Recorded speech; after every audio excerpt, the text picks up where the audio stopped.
I stand on the biggest rock on the Rhine, and then follow it up with the most metal statue in all of Koblenz. There are castles throughout the Rhine Valley. Some of the castles along the water functioned as toll castles that would block ships with enormous chains. People that refused to pay would spend time in the dungeon waiting on ransom. In some places, such as Pfalzgrafenstein Castle, their version of a dungeon was a wooden float at the bottom of a well. This practice was put to a hard stop when Napoleon set up the Confederation of the Rhine after winning the Battle of Austerlitz. The Confederation lasted until 1813, but thankfully the chain taxes never returned. On the drive to Lorelei, I'm introduced to the strange way the public announcement system works on German radios. If the radio is turned off, it will randomly turn itself on and broadcast emergency messages. They can be pretty jarring if you're in the middle of a conversation. In small towns, the broadcasts tend to be boxes or deer in traffic. In large cities, the announcements tend to be crazier, such as cars driving the wrong way down the Autobahn or children playing Frogger with cars. Lorelei is a 120-meter rock at the narrowest part of the Rhine River. It's large enough that there's a town on top of it.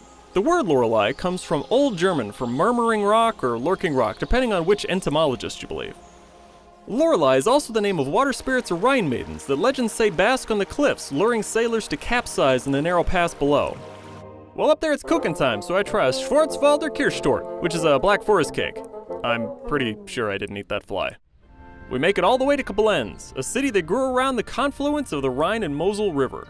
An important detail is that Koblenz is the German word for confluence, and was named that by the local population even though they were under French occupation at the time. In that same defiant spirit, a huge statue of William I riding a horse was erected at the exact point the Rhine and Mosel rivers meet. The monument was designed by Bruno Schmitz and inaugurated by William I's grandson, William II. They intended it as a pretty big middle finger to any French claims in Germany. During World War II, America bombed this monument into rubble. Eventually it was rebuilt, and in 1953 it became the symbol of German unity, though it still looks like some sort of a cross between Aztec blood temples and a heavy metal album cover.